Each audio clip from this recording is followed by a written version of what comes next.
Millions of years ago, the Earth was home to big, dreadful, and treacherous monsters in history – dinosaurs. Fortunately, it's only fossils that had remained from them by the moment the first people came into being. What if everything was different?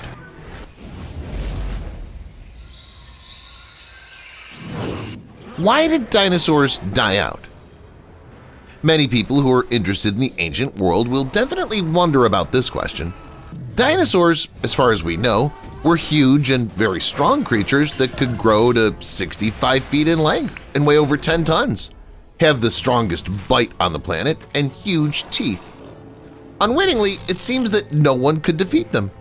Dinosaurs had to live on, develop, adapt to new conditions, become more and more intelligent, and as a result exist even in our days. But something clearly didn't go according to plan, and the dinosaurs became extinct. Alas, the exact version on this subject still does not exist. People disagree about the true cause of the extinction of prehistoric monsters. According to the most popular of them, it was a giant asteroid that collided with the Earth. Its diameter was about 6 miles, and it fell in a place known today as the crater Chicxulub. The impact was so powerful that its consequences were felt literally on the entire planet. You bet, because the energy of the impact was 2 million times greater than that of the largest thermonuclear device. The asteroid broke through the Earth's crust, and it formed a crater about 12 miles in depth. After the collision, a giant volume of water was instantly vaporized into the environment, and the asteroid itself split into dust. If it had fallen down at a low angle, most of the dust and debris would have been thrown far outside the atmosphere. If it had crashed vertically, it wouldn't have gotten as far. But the angle of impact was unfortunate. It was about 60 degrees, and an incredible amount of soot, dust, and other products of the massive explosion were released into the Earth's atmosphere. This affected not only land creatures, but also all those who lived in the oceans. Colossal waves formed, sweeping away everything in their path. Hot chunks of rock, knocked out by the impact, fell into the forests, and they caused fires. Smoke, dust, and soot made the atmosphere of the entire planet dark and impenetrable for several years. Even daytime was no brighter than the darkest night. As a result, plants stopped producing oxygen, the average temperature on Earth dropped markedly, and most living organisms simply died out. Dinosaurs, as you can imagine, were no exception. They were the largest of the rest, for whatever reason, and because of this the changes affected them the most. Life on the planet froze.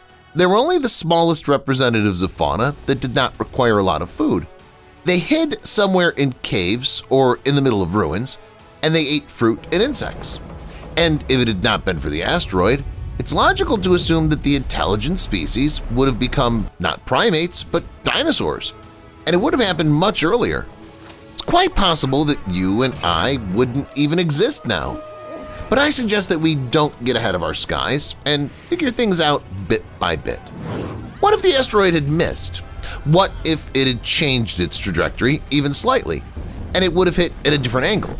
Or if it had hit some deep ocean instead of shallow water, for example? The catastrophe would still have happened, but the water column would have been able to absorb a huge amount of energy, and this would have caused much less serious consequences. According to the latest data from analyzing the life of dinosaurs, they had no crisis at the end of their existence. These organisms existed quite well, and probably if it had not been for the asteroid, they would have continued to live happy lives. Or would they? A group of scientists who do not agree with the happy life of dinosaurs believe that mammals had been already well enough developed by that time that they could have quietly squeezed the dinosaurs, and that would have deprived them of potential prey. Dinosaurs could also have been affected by climate change.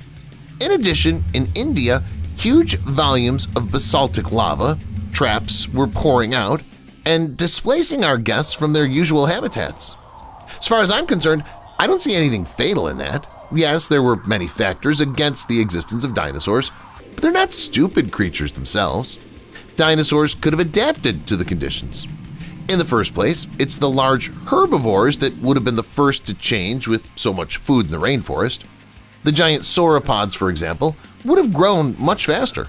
They would have reproduced earlier, and perhaps they would have become more compact. In addition, flowering plants would have increasingly taken over the land, and they would have changed the diet of our giant guests. Flowering plants digest faster and more efficiently. This would have sped up growth, and this would have again reduced the size of the dinosaurs. The fashion for gigantism would have been a thing of the past. Fresh and tasty fruits would have appeared, and feathered animals would have helped them spread literally everywhere in no time at all. It seems to me that dinosaurs could not have failed to take that chance, given that by the end of the Mesozoic, there would already have been small dinosaurs with arboreal lifestyles, and the rest of us could have gone the way of primates. We would have moved completely into trees, and we would have started to eat fruit. However, do not think that such changes would have been imperceptible to them. For example, after some time, South America and Antarctica would have separated. The Antarctic circumpolar current would have opened up, and Antarctica would have begun to be covered with an ice cap. The world would have become a much colder place, both in the water and on land. What is this if not a new challenge for the dinosaurs? Now they would have had to become much more slender and fast. At any moment, they would have had to become ready to hide from the enemy even in a clear field. Or, on the contrary, they would have had to catch up with the target to eat a tasty lunch. According to paleontologists, it's Triceratops and Hypsilophodon that would have been a perfect match for such conditions. Unlike the same mammals, dinosaurs had already had a number of advantages by the end of the Cretaceous period.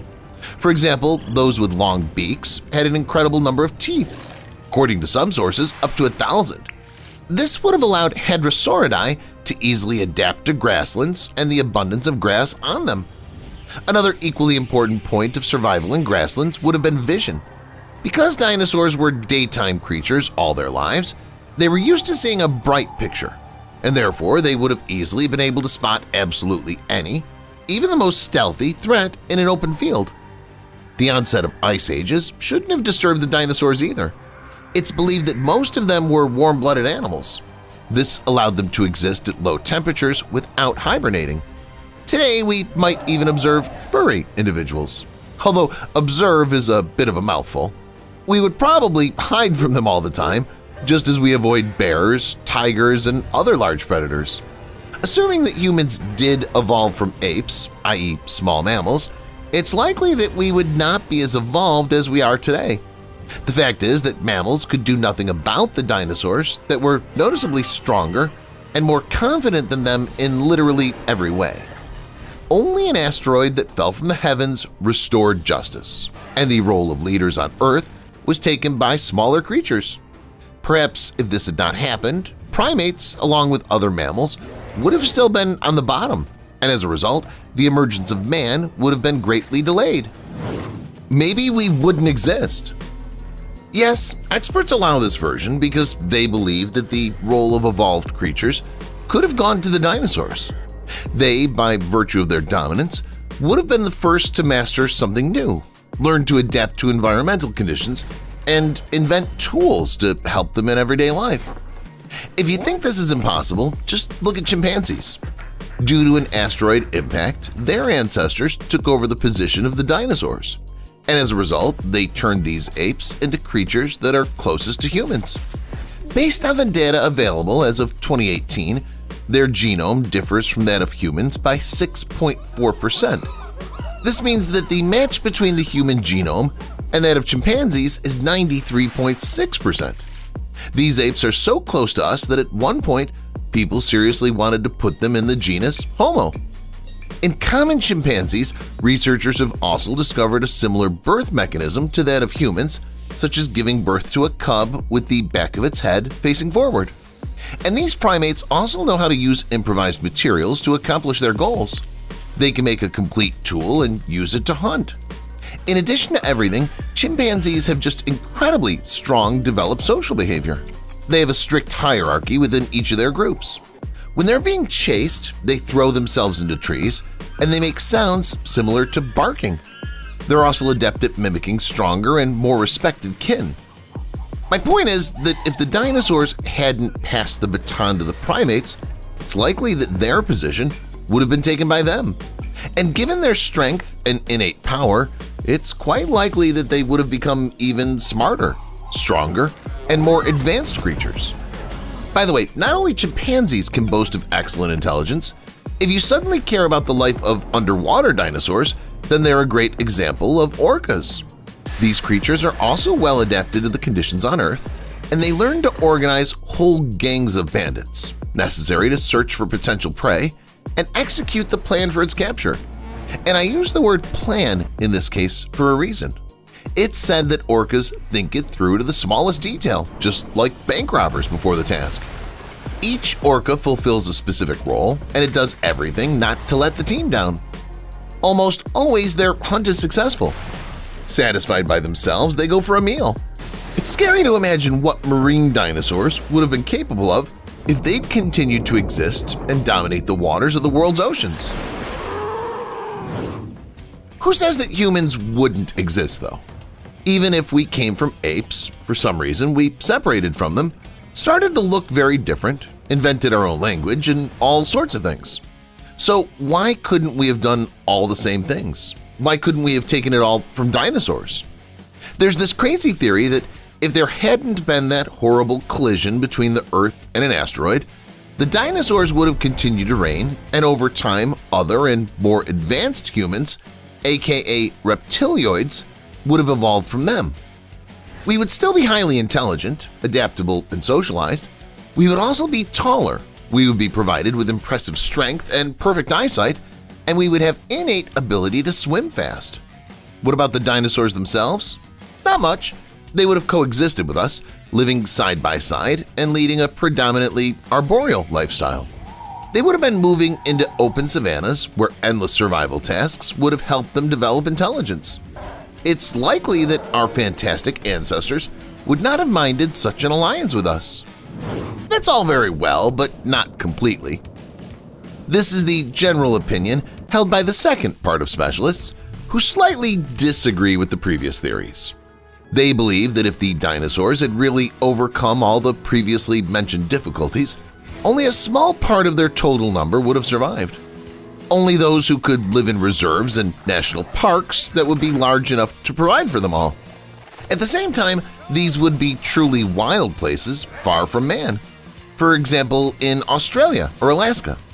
Perhaps the smallest of the non-flying dinosaurs could have adapted to urban life, getting along with humans in cities just as pigeons, rats, and seagulls do. Although big mammals were largely wiped out in the real past, some of them remained. Those are elephants and rhinos. So we could go on safaris like Jurassic Park in an alternate history with binoculars and cameras, being ready to capture the dinosaurs that traveled the long way. Maybe they are to be in the ocean. I agree the option with a dinosaur instead of a pigeon is not a very tempting proposal, so I would also be in favor of dinosaurs settling underwater. And in fact, according to experts, this is the most realistic of all options. The fact is that underwater dinosaurs have always been plentiful. If they were not extinct but evolved and adapted to life underwater, we could see the emergence of unique underwater species resembling dinosaurs that would be adapted to new conditions. They might have developed the abilities to swim, breathe underwater, and hunt marine animals. Underwater dinosaurs could have become top predators in marine ecosystems, establishing new rules of food chain hierarchy. Their anatomy and behavior could have been completely unique and adapted to life in the sea, from their special fin structure to their trained hunting of large sea creatures. The evolution of dinosaurs in underwater environments has a good chance of producing amazing life forms that combine features of dinosaurs and marine animals. These creatures could be the subject of fascinating research and the inspiration for many scientific discoveries. But alas, we have what we have. Even though many people are still trying to resurrect the dinosaurs and to make them run around their native Earth again, it seems to me that this project is doomed to failure. The thing is that even if a dinosaur suddenly appears somewhere in the forest in our time, it'll feel several disgusting factors at once. The first is, of course, the temperature. The climate would change considerably since the dinosaurs lived on Earth, and modern conditions would be incapable of supporting the same biotype they occupied. A second point is competition with modern species. Modern species already occupy certain ecological niches that may be necessary but at the same time inaccessible to the dinosaurs. A third point is, of course, human intervention. Can you even imagine all the excitement that will rise around dinosaurs? Everyone will want to see them, capture them, sell them, or whatever. Obviously, the appearance of dinosaurs without a particularly strong defense will entail their inevitable extermination by money-hungry people. So, frankly, there's not much need to resurrect any. Yes, dinosaurs were beautiful creatures, but fate has dealt with them in such a cruel way, and perhaps it should have been so. At least, without that cataclysm, you and I and all other people might not even have appeared. What if some representatives of these ancient giants still remained in remote corners of our planet? Next, I'll show you cases with people encountering these monsters. It's up to you to decide, believe them or not. Sometimes in order to study history and find out some intriguing facts, it's not even necessary to dive underwater and use special equipment. It's enough to periodically look at what the hidden camera is shooting in your house. Who knows, maybe you'll see a real dinosaur running past it. Usually, such videos do not arouse at least the slightest interest in me, but this one was an exception. According to the source, the footage was repeatedly checked by experts in the field of shooting, and none of them suspected anything wrong here. It's believed that this is not an editing. But in that case, what could it be? Is it a real baby dinosaur? After all, no one except these creatures seems to have possessed such a form and a familiar style of movement. Pterosaur. I wanted to say that the owners of that house were unlucky that now they'll be paranoid about the dinosaur for many more years. But then I saw this video. On it, a pterosaur flies straight across the sky and no one's stopping it. Again, the video was checked by experts and no one saw any signs of editing in it. At first, it seemed to me that it was not a living being at all, that it was some kind of amateur-built flying transport, but I couldn't see the pilot or any mechanisms in it. So this version's wrong. It turns out that dinosaurs are real. And not only can they run past a particular house, but they can also soar freely in the sky, choosing their desired prey. Sounds a bit creepy. When I first watched this video, I didn't even immediately notice what exactly was captured on it. It was very fast and unexpected. However, after reviewing the footage, I found a velociraptor on it. This ancient and kind of extinct predator ran right in front of the author of the video and hid somewhere in the rocks. Also, judging by the size, it was a very young velociraptor because usually these individuals were larger. A distinctive feature of this dinosaur was a large and sharp claw on both hind legs, which velociraptor could raise and put in front of it when it was necessary to deal with the prey and strike the fatal blow. I hope that the author of the video knew about this, and that's why he didn't go behind these rocks and investigate what could have been a fatal mistake. In addition, if it was a real velociraptor, it's possible that somewhere there were its congeners behind the rocks. After all, this dinosaur did not like to hunt alone. The great speed, agility, and high organization of velociraptors allowed them to quickly catch up with their prey, as well as dodge any of its attacks, exhausting them and depriving them of the last chance of escape. Footprints on the river. Of course, the main and sort of the only logical proof in the 21st century can be considered video footage. But it always runs the risk of being a fake, so I draw your attention to other, more classical evidence.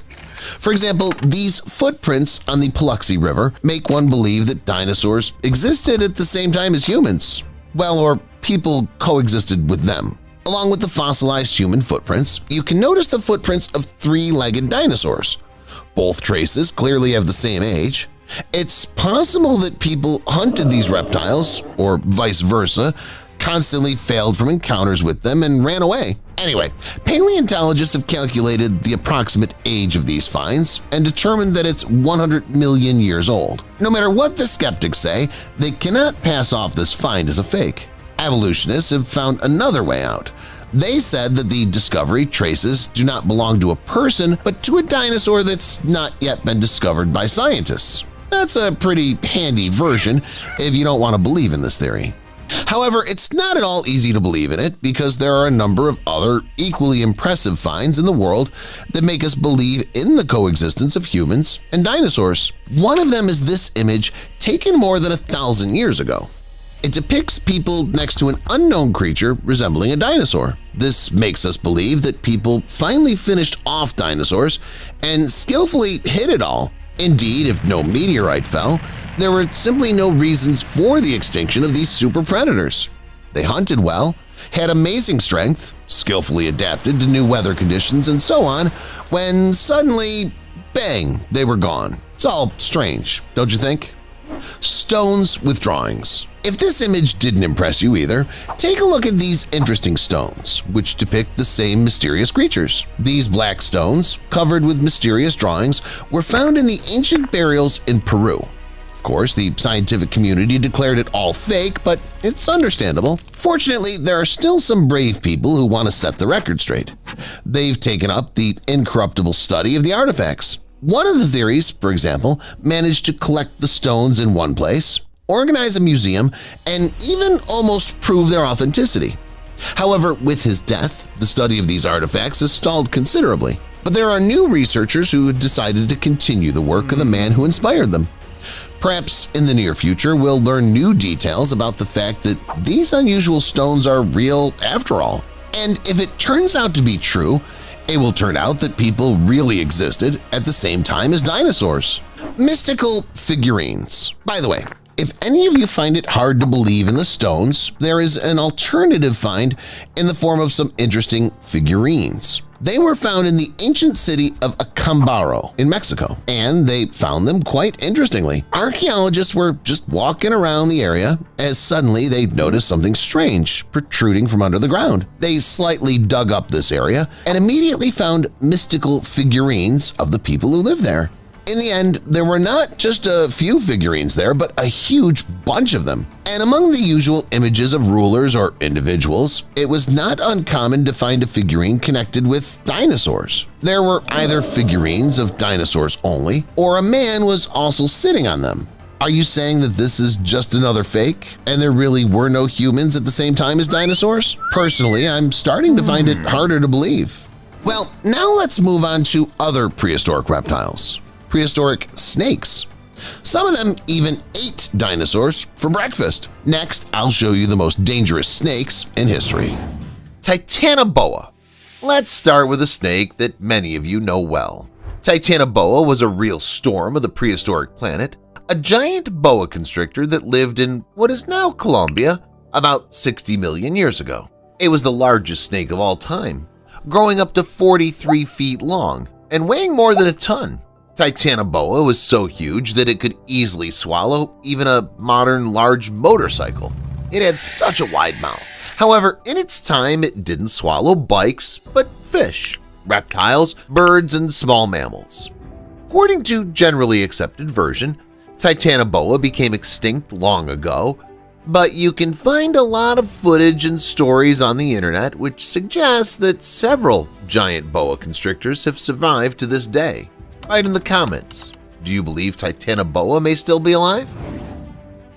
Gigantifus. The next snake is far from being as famous as the superstar Titanoboa, but it was no less dangerous. Before the discovery of Titanoboa, Gigantifus was generally considered to be the largest snake of all time. And given that Titanoboa was discovered less than 15 years ago, it was only recently that this reptile was the leader of all time. The snake lived on the territory of today's northern Sahara in the region of Algeria and Egypt. Gigantifus completely justifies its name because its length could be nearly 36 feet, not much less than that of Titanoboa. However, in terms of weight, it was inferior to the Colombian boa constrictor. Its weight was about 1,500 pounds less. The head of the ancient giant was not very large, but the snake was able to open its jaws so wide that it could swallow even an incredibly large prey. Scientists believe that Gigantifus even hunted prehistoric crocodiles, elephants, and sharks. Most likely it wrapped itself around its prey and then squeezed its muscle until its prey died of suffocation. It would then swallow its prey whole and digest it for several weeks. In this respect, this snake, like Titanoboa, resembles modern anacondas. These South American reptiles hunt in a similar way. Some prehistoric snakes hunted sharks and crocodiles, and some even hunted dinosaurs. Sanaja is just such a snake. In general, Sanaja is a genus of snakes, but it includes only one species, Sanaja indicus. By the name, it's clear that this monster lived on the territory of modern India. It was lucky enough to live in the era of the dinosaurs, when their time was coming to an end. But the dinosaurs themselves were clearly uncomfortable sharing their habitat with this snake. Scientists have found fossils of Sanaja, from which they found out that the snake ate sauropods, herbivorous dinosaurs. It's even possible that Sanaja hunted titanosaurs, one of the largest dinosaurs of all time. However, Sanaja mostly hunted the babies or eggs of the dinosaurs. Adults were too tough for Sanaja. After all, the size didn't allow these snakes to engage in fierce battles with dinosaurs. By the way, Sanaja was not a small snake. These snakes were as big as 11.5 feet long. Many modern anacondas are similar in size. Wanambi. The strangler snake is what scientists often call Wanambi, a genus of large, extinct snakes that includes two species. They were about 16 to 20 feet long and lived in Australia. Moreover, unlike the previous snakes from this episode, Wanambi became extinct relatively recently. The last representatives of the genus disappeared from the face of the earth around 40 to 50,000 years ago. So why is the snake called a strangler? All because of the peculiarities of hunting. Being a non-venomous predator, Wanambi killed its prey by strangulation. Sometimes it drowned it. Because of the small size of its head, only small preys were available to it. However, I don't think the kangaroos that Wanambi hunted could be called small prey. What's interesting is that this snake lived at the same time as humans, the first Aboriginal Australians. They quickly realized that Wanambi was a danger, so they forbade children to play in the potential habitat of these snakes near reservoirs. Children could only approach them with adults. Some experts claim that this animal, along with other Australian megafauna, became extinct as a result of the actions of Aboriginal Australians. Urlunga. And here is the neighbor of the Wanambi. Urlunga was also part of the Australian megafauna. It was the top predator of its time. By the way, it belonged to the same family as Wanambi. The enemy of the dinosaurs, Sanaja, also belonged there. Interestingly, Urlunga is often associated with the rainbow serpent, a character in the mythology of the Aboriginal Australians. It's believed that the scientific name of the reptile came from this serpent, which was the patron saint of the sky, water, rain, fertility, shamans, and healers. Both Urlunga and Wanambi are called prototypes of the mythical serpents in which the ancient Aboriginal Australians believed. In this episode, there's also a place for another mysterious and mythical creature, a snake with 10 heads. Many Asian peoples claim that such reptiles existed in ancient times and were no less dangerous than Titanoboa or Wanambi. Do you believe in the existence of these snakes? Write in the comments. And keep watching to see a 100% real snake with several heads from our time, as well as other dangerous modern snakes. Here comes the promised mutant. A resident of the Indian state of Maharashtra caught on camera a two-headed snake, which is very rare to find. The total length of the reptile was about 4.3 inches, and each of its heads was about 0.7 inches long. Because of its genetic abnormality, it had a low chance of surviving in the wild, so it was taken away by representatives of the Rescue Fund. But what's more interesting, it was a very dangerous mutant. The Russell's viper was caught on camera. To understand how dangerous it is, one fact is enough. It's one of the so-called Big Four venomous snakes that most often bite people. If that fact is not enough for you, here's another one. It's the most common venomous snake in South Asia, the bites of which are extremely dangerous to humans. More than half of the snake bites recorded there are of this species. The Russell's viper is also dangerous for other snakes, with which it can engage in fierce fights. Black mamba. This snake also likes to fight. However, ordinary snakes are not enough for it. The black mamba can defeat not only its congeners but even a lioness. A few bites of the black mamba are enough to make the queen of the jungle have terrible convulsions, which are unstoppable. The same can be said of many other animals in Africa. For example, hyenas, which can also become prey of the black mamba. This isn't surprising because the black mamba is incredibly dangerous, aggressive, and venomous. Its venom is highly toxic and is considered one of the fastest acting of all snakes on the planet. In some cases, it only takes 45 minutes for the victim to die. The rapid action of the venom correlates with the speed of the black mamba. At short distances, it develops a speed of about 9 to 12 miles per hour. There are reports that some black mambas have successfully chased even a galloping horse and a car. It's not known whether this is in fact true, but there's no doubt about the swiftness of the black mamba. Many people die from the black mamba bites every year. But in terms of lethality and danger, the mamba is inferior to the saw-scaled viper. Perhaps many of you have never heard of this snake. If so, you should know, according to statistics, it is the deadliest snake on the planet. More people in the world die from its bites every year than from the bites of any other snake. And this is a little strange because the saw-scaled viper is not as reckless as the black mamba. When encouraging a human or other potential victim, it doesn't attack immediately. First, it warns with a loud rustling sound, which it makes by rubbing its jagged rings. This is usually the first and last warning. If the victim doesn't leave, the saw-scaled viper bites painfully.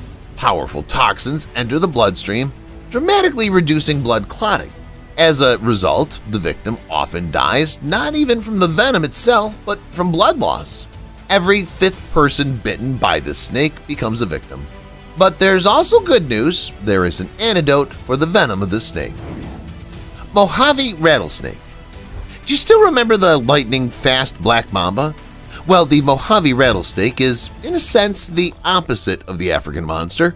While the black mamba kills quickly, the Mojave rattlesnake kills slowly. Found primarily in the Mojave Desert of America, this animal is often called the most dangerous snake in North America.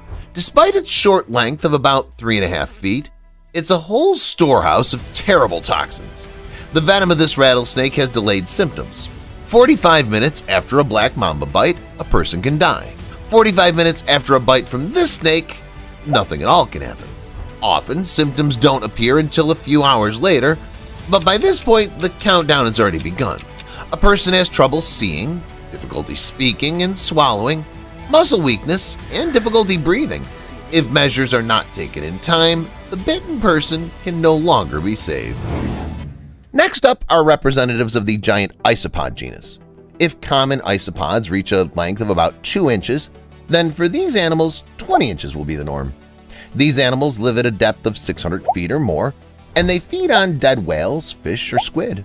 Of course, given their size, it's not always easy for them to find prey, but this doesn't upset the giant isopods one bit. They can go without food for 5 years, and they also grab every opportunity for someone or something to snack on. There have been many cases in history of these crustaceans attacking large fish trapped by sailors, and they're understandable because giant isopods are real gluttons. They'll eat as long as the supply is not enough for a long time. There have been cases where giant isopods were so full that they couldn't move around. Hit the like button if you're some sort of a giant isopod during the holidays or weekends. Megamouth shark. Do you know any sharks that feed on plankton? That's right, the whale shark. Yes, there's also the basking shark, but did you know there's a third one? The megamouth shark. I think even a first-grade pupil could distinguish it from the others. After all, the main difference lies in the name of these sharks. The large head of the shark ends with a mouth of incredible size which opens very wide. Despite its huge jaws, the sharks of the species live at a depth of up to 5,000 feet and poorly studied by people. Nevertheless, it's known that the maximum recorded length of the megamouth shark is about 20 feet. Pretty good, right? If I were in its place, I'd eat everything I'd meet on the way. But the megamouth shark has a different opinion. Like a whale, it opens its mouth and sucks in large volume of water, and pressing its tongue against the palate, squeezes the water out through the closely spaced gill slits. In this way, the underwater inhabitant filters its prey and swallows it whole. Ningen. This creature also reminded me of a shark. a shark with arms. So judge for yourself. Who does it resemble more, a man or this underwater predator? According to eyewitnesses, the creature even has 5 fingers on its hands. Some attribute Ningen to the species of mermaids, others say that it's a fish with blurred facial features, but no one gives the exact information. This humanoid creature lives within the boundaries of Antarctica, and if we believe the rumors, it's strictly forbidden to talk about it to all witnesses. Nevertheless, versions have leaked onto the internet, one of which I'll tell you about in a moment. People say that several crew members on deck observed something that looked like a foreign submarine. As they got closer, however, it became clear that this assumption was wrong and that it was not something man-made. It was something alive, but the creature quickly disappeared under the water. Maybe it was some kind of night hunter, since it was only encountered during darkness. Maybe that's why you can barely see it. I don't know. Do you think this Ningen story is real? Or is it nothing more than the fiction of mystic lovers? Share your thoughts in the comments below the video. Mermaid in the Greenland Sea. If Ningen seems too obscure for you, what about mermaids? If we believe the submariners who were in the Greenland Sea, they saw with their own eyes a strange creature with webbed limbs, which may well be a mermaid. Fortunately for us, these are not empty words. These guys tried to confirm them with a video made by them personally. In it, during a dive, one of the crew members, a bearded man wearing glasses, is busy filming when cracks appear in the glass behind him, which on closer inspection turns out to be a pale hand with webbing between the fingers. This immediately catches the submariner's eyes, and he turns around to look at the creature up close, but it's already receded and can barely be seen. It's unlikely that one of the divers went underwater and decided to make fun of a friend, right? Doesn't look like an editing either, but then what could it have been? Personally, I tend to the mystical explanation of the find. Any way you slice it, the depth of about half a mile that people were at makes me dismiss the version that it was a prank. No one can dive that deep. What do you think? That's all, guys. Do you believe in mermaids? Let me know in the comments. Thanks for watching, and see you later.